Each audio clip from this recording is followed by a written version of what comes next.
Hi friends, welcome back to Manthan's vlog. ನಾನು ಕಲಾ. ಎಲ್ಲರೂ ಹೇಗಿದ್ದೀರಾ ಸ್ನೇಹಿತರೆ? ನಾನು ಕೂಡ ತುಂಬ ಚೆನ್ನಾಗಿದ್ದೀನಿ. ಸೊ ಇದು ಬಂದು ಭಾನುವಾರದ ವ್ಲಾಗ್ ಆಗಿರುತ್ತೆ.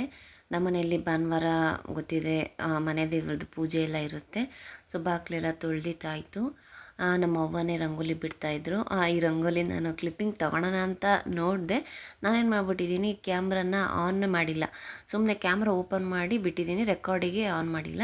ಸೊ ಹಾಗಾಗಿ ರಂಗೋಲಿ ಅವ್ರು ಯಾವ ರೀತಿ ಹಾಕಿದ್ರು ಅನ್ನೋದು ನಾನು ಫಸ್ಟಿಂದ ತೋರ್ಸೋಕ್ಕಾಗಲಿಲ್ಲ. ಕೆಲವೊಂದು ಸತಿ ಹೀಗಾಗುತ್ತೆ, ಏನೂ ಮಾಡೋದಕ್ಕಾಗಲ್ಲ. ನಾವು ರೆಕಾರ್ಡ್ ಮಾಡ್ತಿದ್ದೀವಿ ಅಂತ ಅಂದ್ಕೊಂಡು ಸುಮ್ಮನೆ ಫೋನ್ ಹಿಡ್ಕೊಂಡು ನಿಂತ್ಕೊಂಡ್ಬಿಟ್ಟಿದ್ದೆ ನಾನು. ಅದು ನೋಡಿದ್ರೆ ರೆಕಾರ್ಡೇ ಆಗಿರಲಿಲ್ಲ.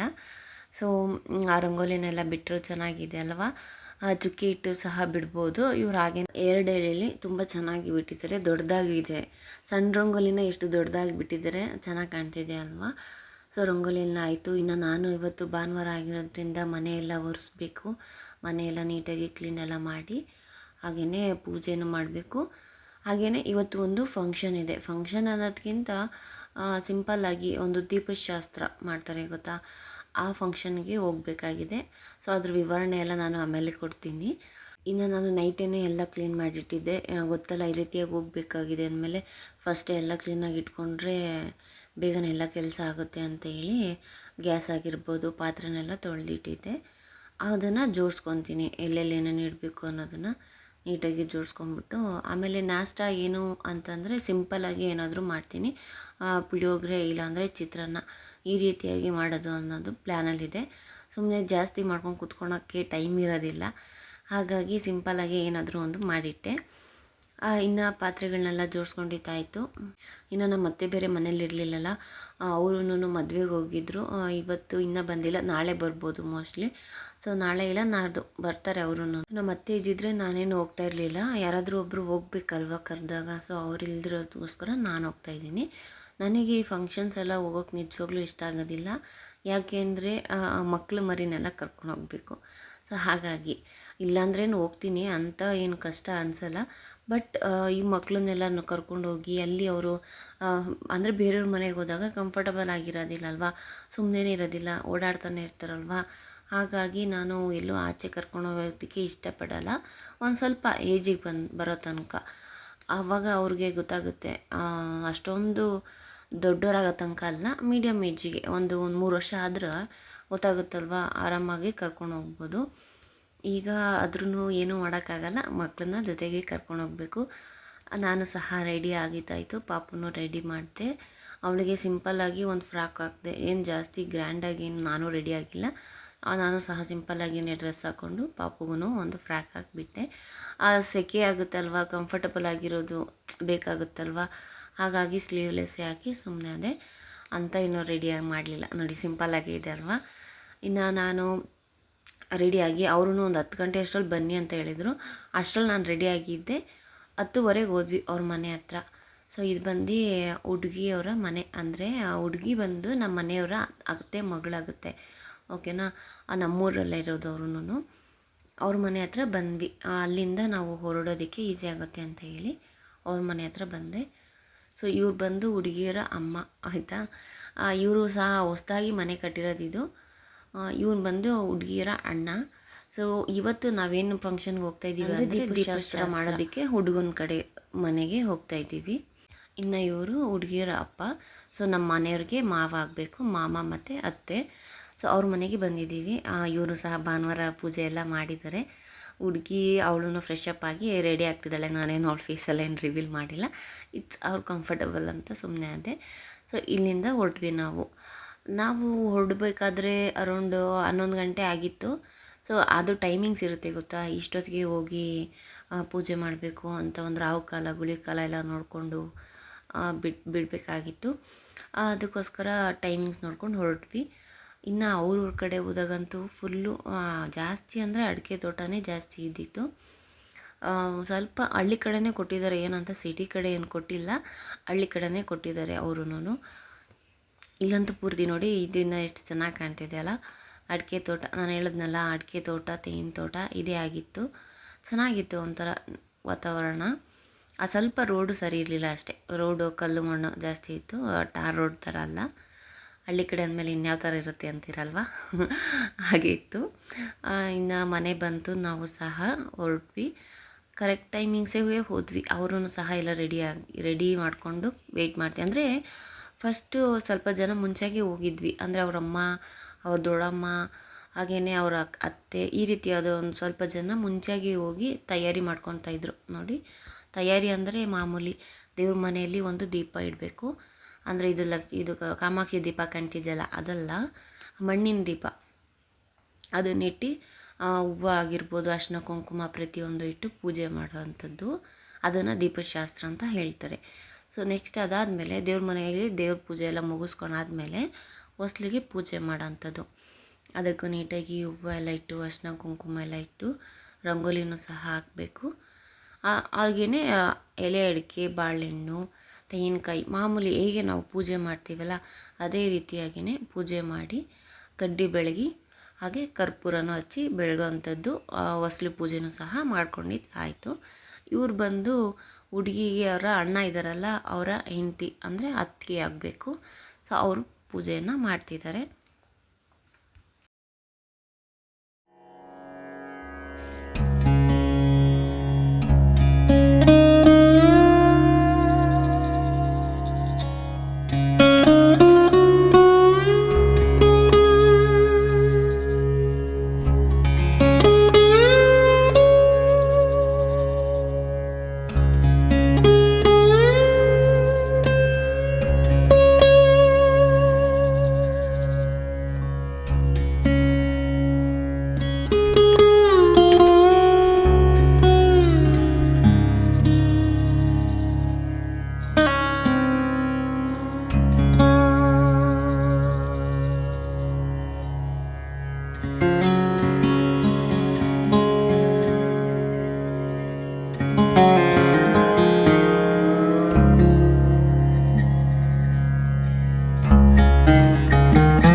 ಕೂತ್ಕೊಂಡ್ವಿ. ಅಂದರೆ ಅವರು ನಮಗೆ ಜ್ಯೂಸ್ ಎಲ್ಲ ಕೊಟ್ಟಿದ್ದರು, ಅದನ್ನು ಸಹ ಹೇಳ್ಬೇಕಲ್ವ. ಅವರು ಸಹ ನಮಗೆ ಶರ್ಬತ್, ಏನಿದು ಕರ್ಬೂಜದನ್ನು ಜ್ಯೂಸ್ ಮಾಡಿದರು, ಅದನ್ನು ಕೊಟ್ಟರು. ಎಲ್ಲ ಕುಡಿದು ಆರಾಮಾಗಿ ಕೂತ್ಕೊಂಡಿದ್ವಿ. ಸ್ವಲ್ಪ ಹೊತ್ತು ಓಡಾಡ್ತಿದ್ವಿ, ಮನೇನ ನೋಡಬೇಕಲ್ವ ಹೇಗಿದೆ ಅಂತ ಹೇಳಿ. ಹಾಗೆಯೇ ಚೆನ್ನಾಗಿದೆ, ದೊಡ್ಡದಾಗಿದೆ ಮನೆ, ತುಂಬ ದೊಡ್ಡದಾಗಿದೆ. ಸೊ ನಮ್ಮ ಹುಡುಗಿ ಹೆಂಗೆ ಕ್ಲೀನ್ ಮಾಡ್ಕೊತಾಳೋ ಗೊತ್ತಿಲ್ಲ.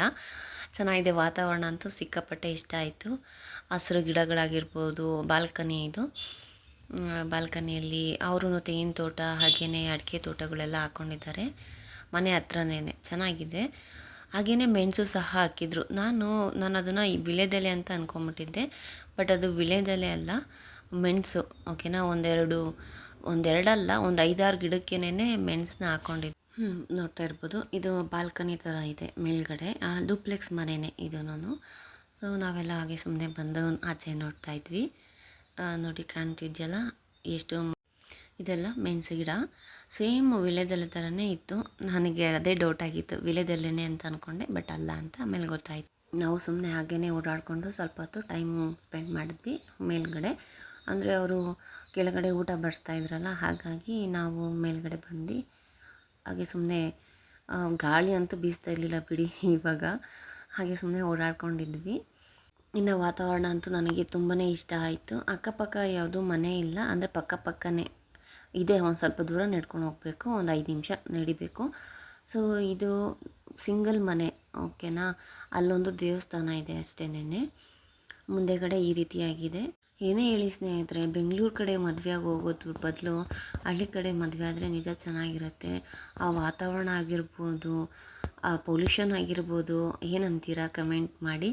ಬೆಂಗಳೂರಲ್ಲಿ 2 ದಿವಸ ಹೋಗಿ, ಅಂದರೆ ನಾವು ಹೋಗ್ತೀವಪ್ಪ ಇವಾಗ ಮಾಲ್ಗಾಗಿರ್ಬೋದು, ಮೂವಿಗಾಗಿರ್ಬೋದು ಹೋಗ್ತೀವಿ, ಬಟ್ ಅಲ್ಲೇ ಇರೋದಕ್ಕೆ ಸ್ವಲ್ಪ ಕಷ್ಟ ಆಗುತ್ತೆ. ನನ್ನ ಪ್ರಕಾರ ನಾನು ಹೇಳ್ತಾ ಇದ್ದೀನಿ. ಸೊ ನಿಮಗೆ ಏನು ಅನಿಸಿರುತ್ತೆ ಕಮೆಂಟ್ ಮಾಡಿ.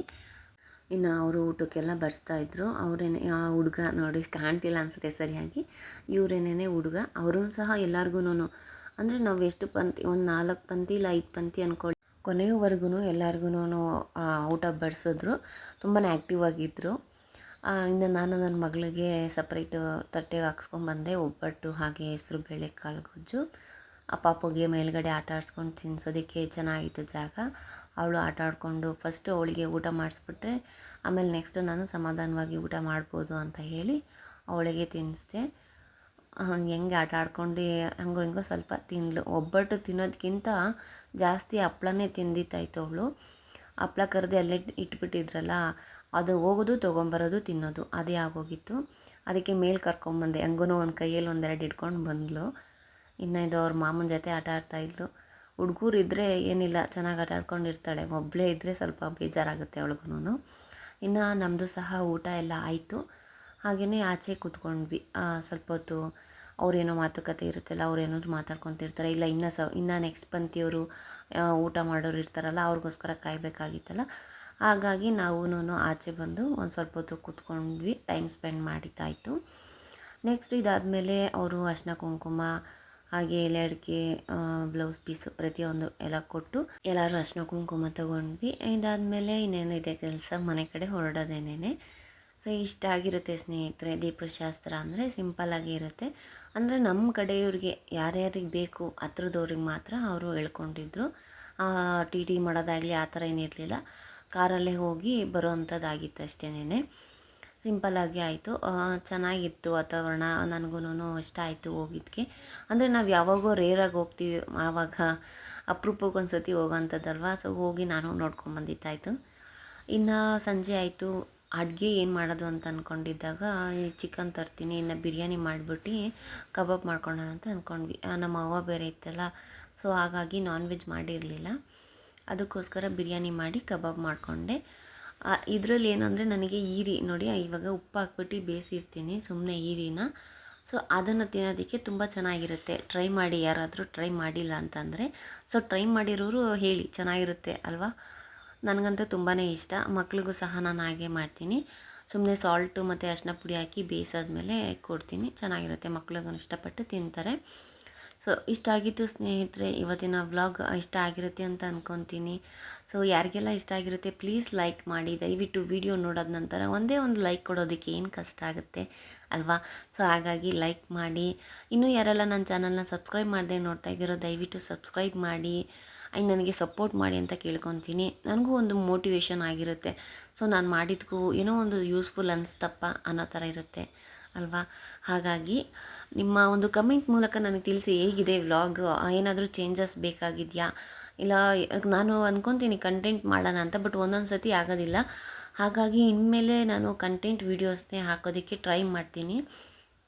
ಸೊ ಐ ಹೋಪ್ ಈ ವ್ಲಾಗ್ ನಿಮಗೆ ಇಷ್ಟ ಆಗಿರುತ್ತೆ. ಮತ್ತೆ ಸಿಗೋಣ ಮುಂದಿನ ವ್ಲಾಗಲ್ಲಿ. Until then take care. Thanks for watching. ಧನ್ಯವಾದಗಳು.